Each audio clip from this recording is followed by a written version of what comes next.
الذين آمنوا كتب عليكم الصيام كما كتب على الذين من قبلكم لعلكم تتقون.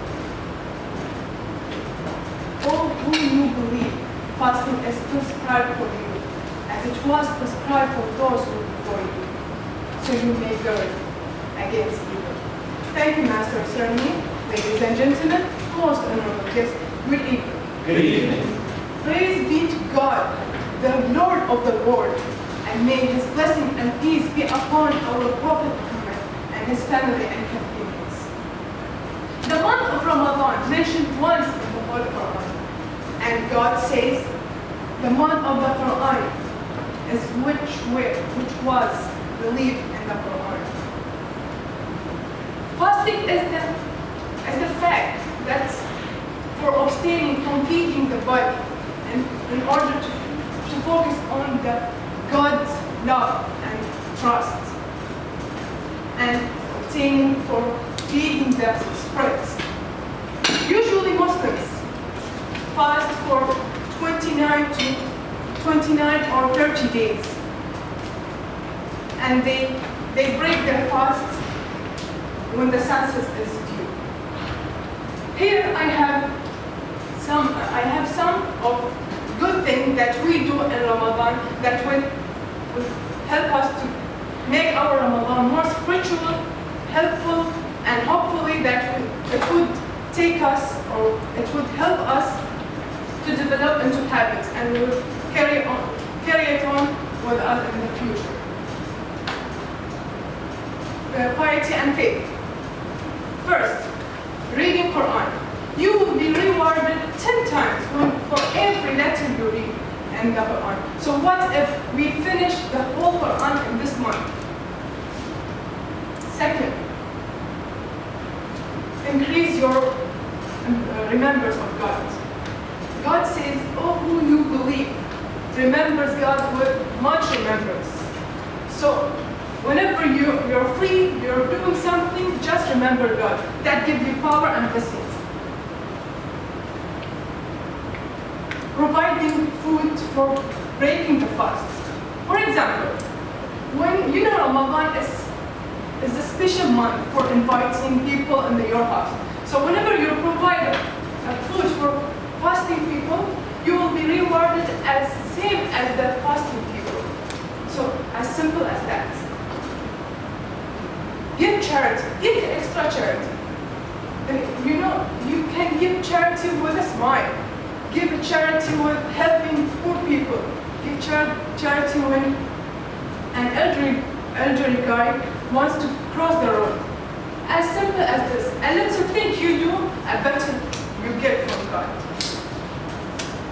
Patience. Ramadan is the time for patience and humility, as simple as spiritual and pleasing the mind and body. Now, every speech or everything has good and bad. And now I'll list out some of the bad things that we do during Ramadan. People drive crazy. I always wonder how crazy are those people who risk their life for food. They think that food will finish if the prayer calls and they are out of course. Be patient, people. You will fill your one pack. Ladies and gentlemen, let's come to the most important problem that I'm embarrassed to speak about.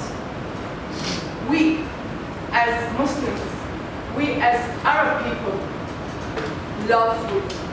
And we waste a lot of food. Ramadan is something for food. We think about that Ramadan is for food only. And they cook a lot of food. See this picture? And when the iftar time comes, they eat little and the whole thing goes to the garbage. This is haram. The African poor people don't have something to eat or to drink. And we have this gift from God and we are paying with it. But, honestly, ladies and gentlemen, I have learned something from this. You know what? Whenever I have extra food and good food in my house, I use this. I use these parcels. I put them and distribute for any poor people in my neighborhood. Or I send them to the mosque and they deal with it. To conclude, when you yourself experience firsthand what it's like to be hungry and fasting, you can identify how poor people can go on this diet, how they grow up, or how they go through this. One can affect, and considering how the fasting trains people to be patient and to achieve a true freedom. Freedom from bad, harmful habits, freedom from selfishness desires, freedom from social blindness, and freedom from stepping on this earth. Thanks.